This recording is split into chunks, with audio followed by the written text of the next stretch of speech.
Come along for an unforgettable journey through the heart of Athens, a city where every corner tells a story. We hiked up Lycabettus hill for epic views, wandered the ancient Acropolis, and stood where legends once ran at the Panathenic Stadium. We watched the Evzone guards march with military precision and stumbled into a real-life fairy tale at Little Cook Cafe. From marble theatres to street markets bursting with colour, this adventure is full of history, charm, and a touch of magic. Let's get started.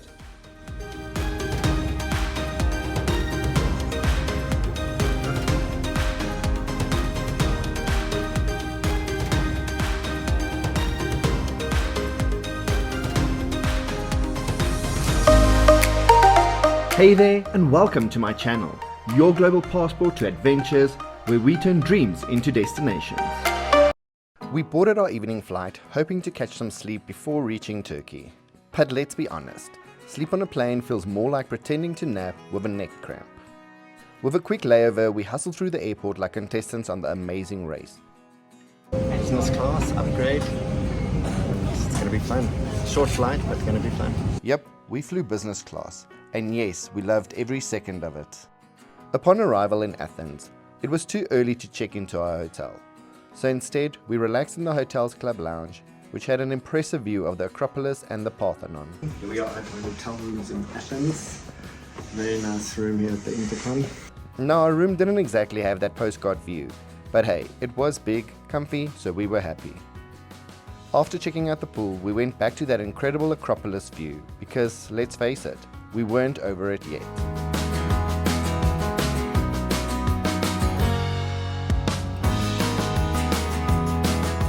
After a hot shower and a fresh set of clothes, we headed out to explore the city.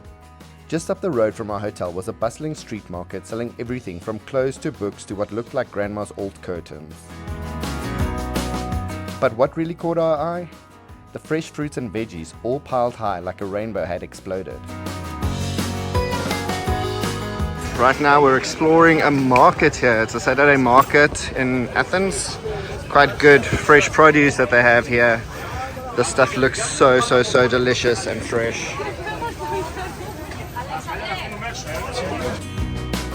If you're staying in Athens and planning to cook, this is a great place to shop for fresh produce. You can also buy your fresh fish here if you want to.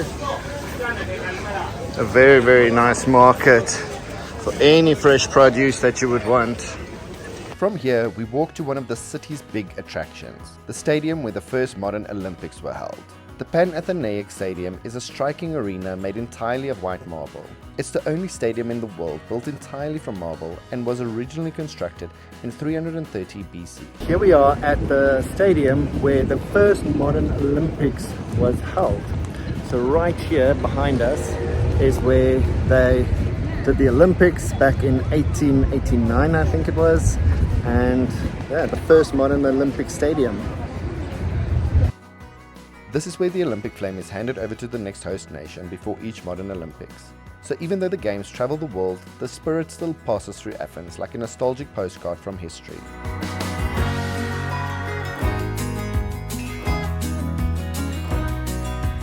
As we're making our way through Greece, we happen to stumble upon the botanical gardens here. And I must say, it's very nice. It's the perfect place to take an afternoon stroll where you can walk through the lush gardens and admire some of what it has to offer.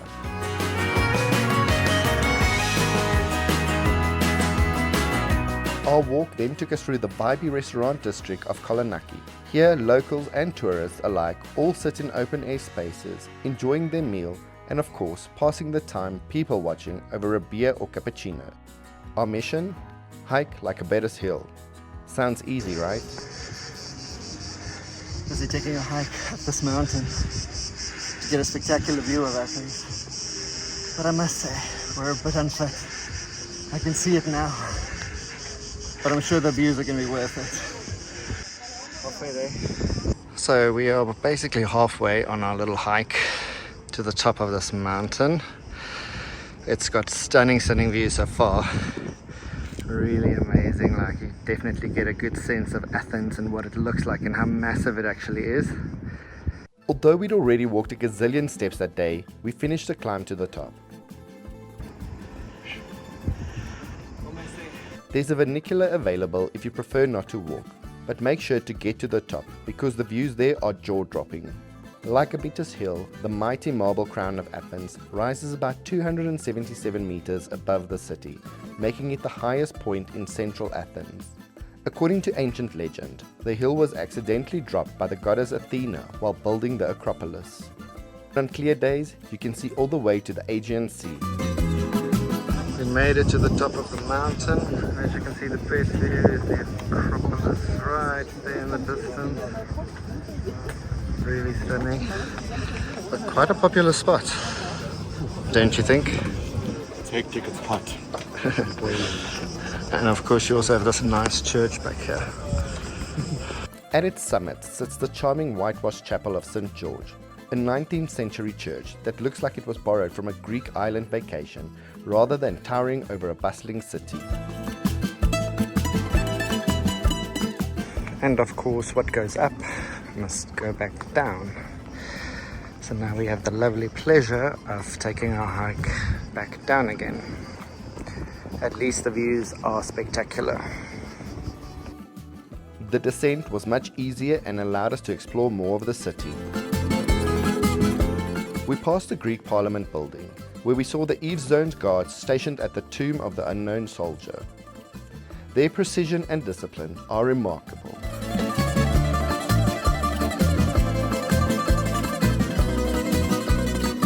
Behind us we've got the Parliament here in Athens. As you can see, there's also like some guard stations where the guards are there, and I think tomorrow is when they'll be doing the changing of the guards, so we'll be coming back for that, and they say that's quite a spectacle to see.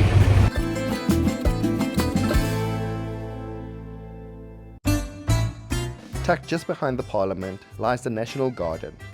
Once the private royal garden of Queen Amalia, it's now open to the public and spans over 15 hectares of peaceful pathways, towering palms, duck ponds and hidden ruins.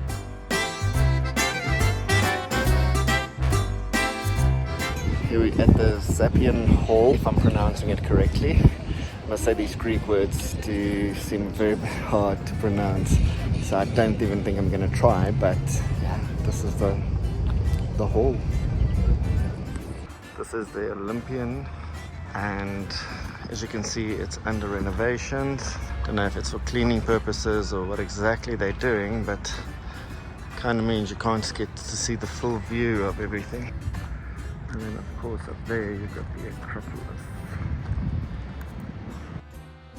Construction of the temple of Olympian Zeus began in the 6th century BC, but wasn't completed until 600 years later under Roman Emperor Hadrian. So here we are at Zeus's temple. See the mountain there in the background? We climbed that earlier on. Crazy to think. The temple once had 104 massive columns. Only 15 remain standing today, with another lying on the ground. Even in its ruined state, the scale is impressive. Right next to it is the Ark of Hadrian, built to honor a Roman emperor. Yeah, at the Intercontinental in Athens, the club lounge, just having a quick cocktail and canapé for the evening with a nice...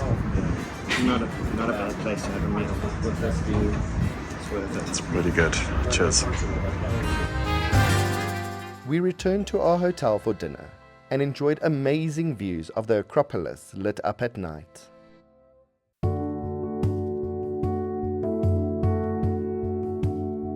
We also took a look at the hotel's rooftop restaurant, which offered equally stunning views.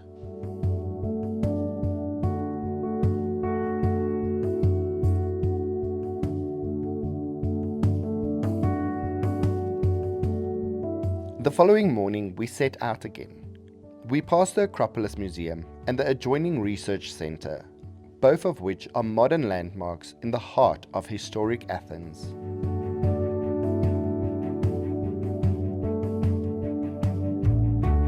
The streets are lined with shops and restaurants, creating a lively and inviting atmosphere.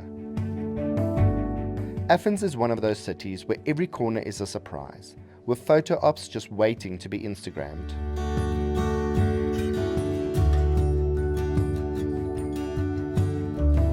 The city is scattered with ancient ruins, and you can come across them in all sorts of places, like here, the Roman Stoa, or the Karagic monument of Lycabettus.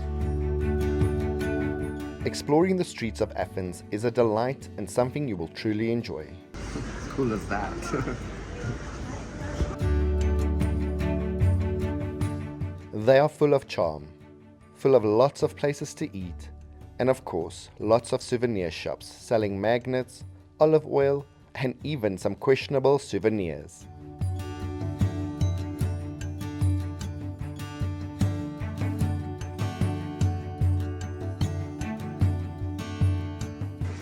What do you think of these bottle openers?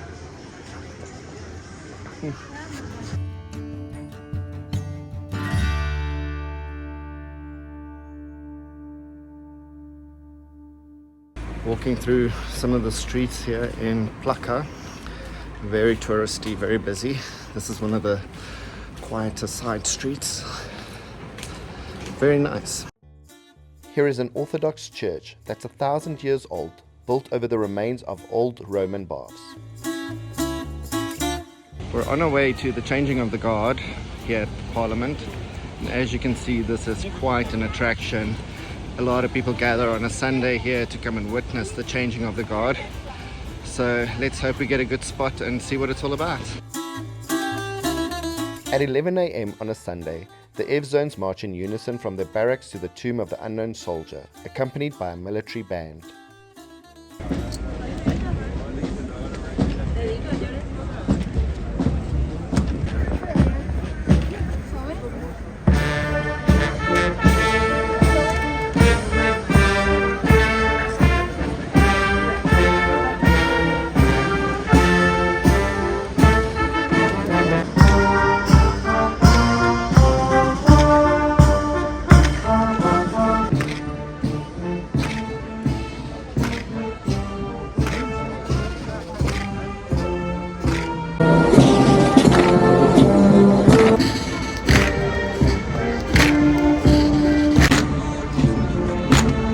Changing of the guard.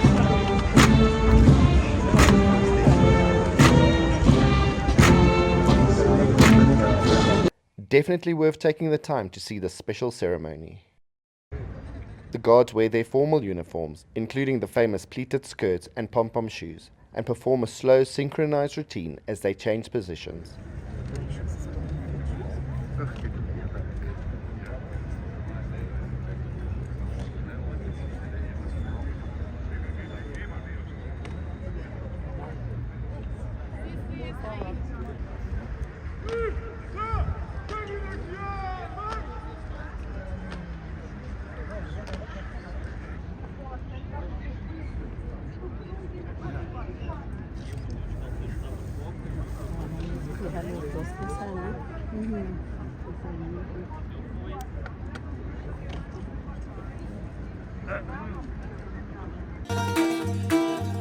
The ceremony lasts about 40 minutes. Make sure to arrive early so you can get a good spot as the crowd fills up fast.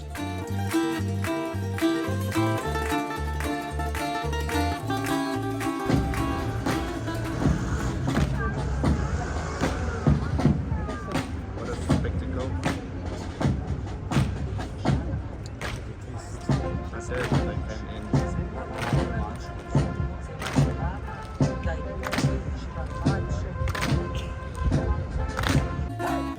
Afterward, we walked along Ermo Street, the busiest shopping street in Athens. It stretches from Syntagma Square to Monastiraki, lined with popular fashion brands, shoe stores, and buzzing crowds. It's one of the top 5 most expensive shopping streets in Europe, yet still full of charm and accessible finds. The street is not just about shopping. Along the way, you'll also find Byzantine churches as well as several historic buildings and ruins tucked between the shops.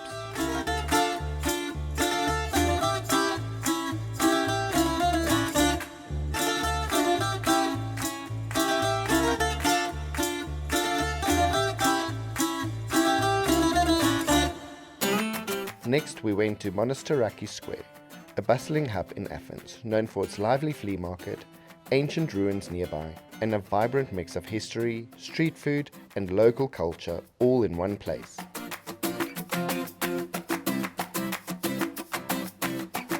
Hadrian's Library is located here. Built in 132 AD by the Roman Emperor Hadrian, it once held thousands of texts and served as a major cultural and intellectual center in ancient Athens. Hadrian's Library was designed not just for storing books, but as a full cultural complex, with lecture halls, philosophy rooms, and even a courtyard with a decorative pool. Hot, very, very hot here. It had a grand facade lined with impressive Corinthian columns, and was part of Emperor Hadrian's efforts to blend Roman architecture with Greek culture. Though much of it was damaged over centuries by invasions and earthquakes, the ruins still give a sense of its former glory.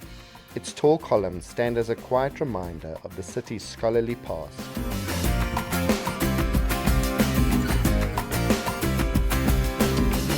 The streets surrounding Hadrian's Library are filled with interesting shops and charming cafes. The atmosphere is welcoming and vibrant. We visited Little Cook, a whimsical fairy tale themed cafe tucked away in the heart of Surrey. Every inch of this place is extravagantly decorated based on a seasonal theme, like here for Halloween. The staff are dressed in full costume, the desserts are delightfully over the top, and every corner is a photo opportunity. It's not just a cafe, it's an immersive experience perfect for kids and grown-up dreamers alike. The area where Little Cook is located is called Surrey. It's a lively, artsy neighborhood known for its colorful street art, buzzing tavernas, quirky shops, and vibrant nightlife that mixes old world charm with modern energy.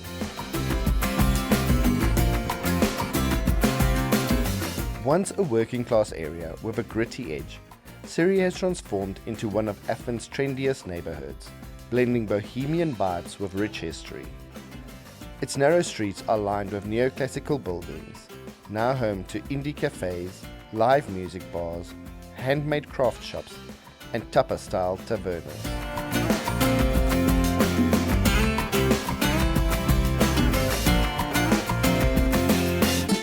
It really was such a delight to walk through this area and seeing all the wonderful places. If we had more time, we would have had something to eat at one of the tavernas, but we had more sights to explore before our time in Athens was up. The Pompion was a large public building in ancient Athens, and it played a key role in organizing the Panathenic Festival, the city's most important celebration. Nearby is the Dipylon Gate, the largest and most significant gate of ancient Athens. It served as the main entrance to the city.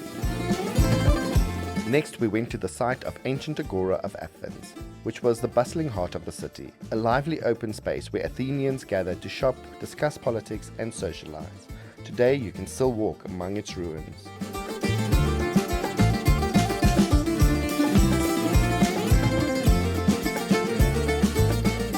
The Temple of Hephaestus, perched on a small hill in the ancient Agora of Athens, is one of the best preserved ancient Greek temples still standing today.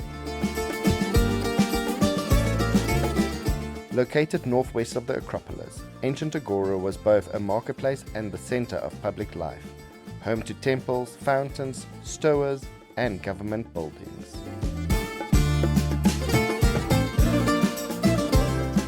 Made of Pentelic marble and surrounded by 34 sturdy Doric columns, the Temple of Hephaestus has survived nearly intact for over 2,400 years. Its well-preserved sculptures and friezes depict scenes of mythology and daily life, offering a rare glimpse into ancient Greek artistry and beliefs. We are walking in the ruins of ancient Agora, if I'm pronouncing it correctly. It's a magnificent archaeological site to see. You also get stunning views of the Acropolis and the Parthenon on top there. Yeah, it's a massive area with lots and lots of ruins.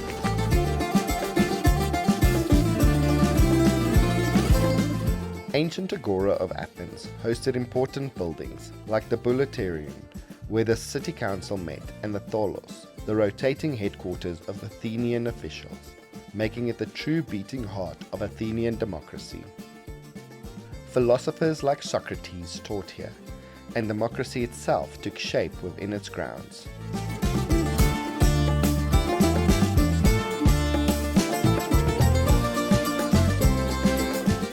The Stoa of Attalos served as a bustling shopping arcade with dozens of shops lining both sides, making it a vibrant hub of commerce and social life in ancient Athens.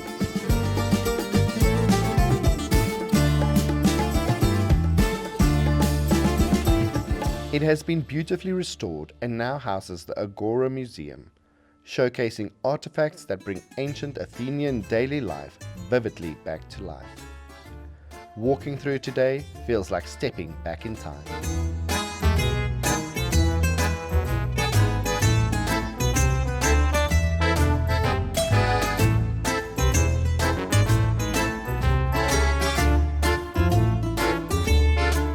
Just a short walk away is the Roman Agora, built during the Roman period with funding from Julius Caesar. The previous site that we were at was called the Ancient Agora. This is known as the Roman Agora. It served as a marketplace and social hub during the Roman era. Smaller and more compact than the ancient Agora, it featured a central courtyard surrounded by shops and important buildings like the Gate of Athena Archegeitos, which still stands today. It was where Athenians shopped, gathered and conducted business under the watchful eye of Roman influence, blending Greek traditions with Roman urban design. The Gate of Athena Archegeitos symbolizes the city's shift into the Roman world while still honoring its Greek roots.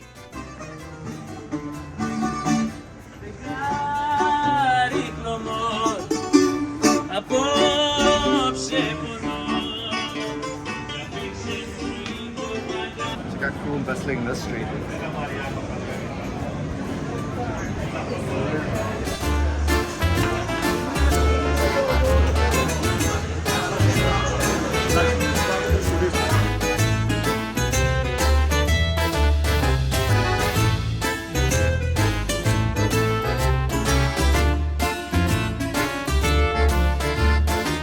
Not many tourists know about this off-the-beaten-track area, but just up the hill, around a few nooks and corners, right next to the Acropolis, you find this charming area filled with whitewashed houses reminiscent of the Greek islands.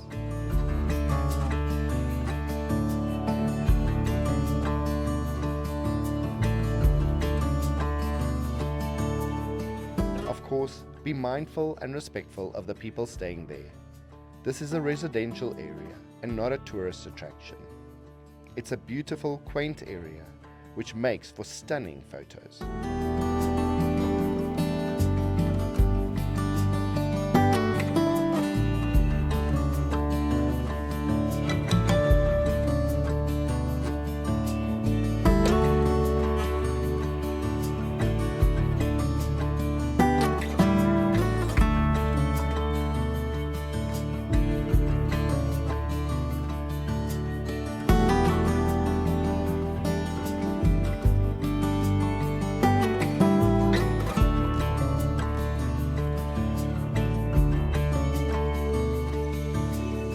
Along the way, we pause to admire the view of Lycabettus Hill from one of the city's many scenic points.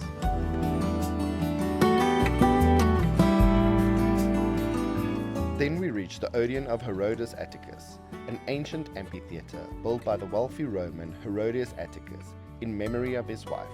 Nestled on the southwest slope of the Acropolis, it once had a wooden roof and could seat around 5,000 people. Today it's beautifully restored and still in use, hosting world-class performances with the Acropolis glowing above. At the Acropolis, we made it.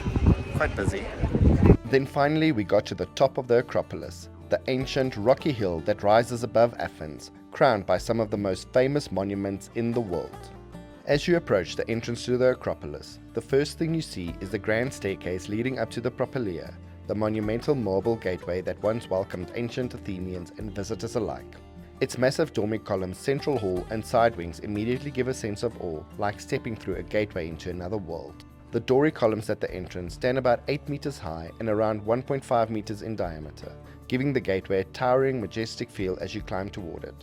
Walking up the steps, you pass between these massive marble pillars, which once supported a covered ceiling and framed the entrance like a doorway to the gods.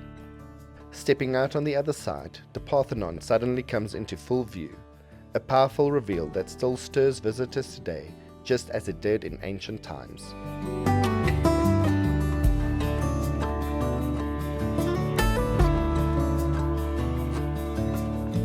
From this vantage point, you're treated to sweeping views of Athens stretching out in all directions.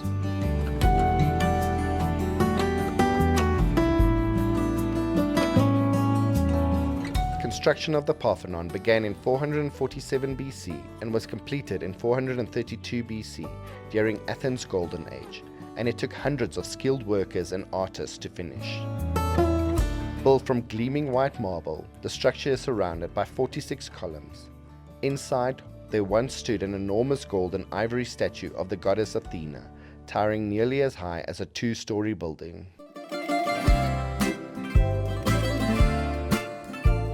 So we finally made it onto the top of the Acropolis, on the hill here. Behind us you see the very famous and iconic Parthenon, which is definitely a worthwhile attraction to see. Even though they're busy with all this renovation, you just see scaffolding on one side, but still it's something remarkable. Great views of Athens. Yeah, there's actually such good views all around here. At the far end of the Acropolis, the Greek flag waves from a tall white flagpole. It's a proud symbol of national identity, linking Greece's ancient past to its modern independence. From here, the view over the city is breathtaking. Over the centuries, the Parthenon served many roles. It housed treasures, became a Christian church, and later a mosque. In the 1600s, it was severely damaged during a wartime explosion. Despite its ruined state, the structure continues to symbolize the brilliance of ancient Greek architecture and remains one of the most iconic monuments in the world. Nearby stands the Erechtheion, a temple unlike any other on the Acropolis, built to honor Athena and Poseidon. It's famous for its porch of the Caryatids, where 6 elegant statues of women act as columns holding up the roof. Built on uneven terrain, the Erechtheion features a split-level design that sets it apart from other temples. It also marks several sacred sites connected to Greek mythology, including the spot where Poseidon struck the ground with his trident, and where Athena is said to have planted the first olive tree. It was a holy place full of legend, mystery, and impressive architecture. Even in ruins, it still looks graceful and magical. You exit the Acropolis more or less the same way you entered, only this time you turn right towards the monument of Agrippa. This once held a large bronze statue of a 4-horse chariot and rider, likely Agrippa himself. Although the statue is gone today, the sturdy base still stands, reminding visitors of the close ties between ancient Greece and Rome, and the way Athens honored those who supported the city, even centuries after its golden age. Carved into the rocky slope of the Philippopa Hill is the so-called Prison of Socrates. According to tradition, this may have been where the philosopher was held before his execution. While the exact location is debatable, the carved chambers and the atmosphere of the site make it easy to imagine the final days of a man whose idea still resonates today. We continued our walk along the hill until we reached the ancient Nyx Spring monument surrounded by quiet natural beauty and historic resonance. We made it to the top here at the Philippopa monument. Bit of a hike, but yeah, good city view and the structure. As the day came to an end, we returned to the hotel, tired but filled with awe at the history we walked through.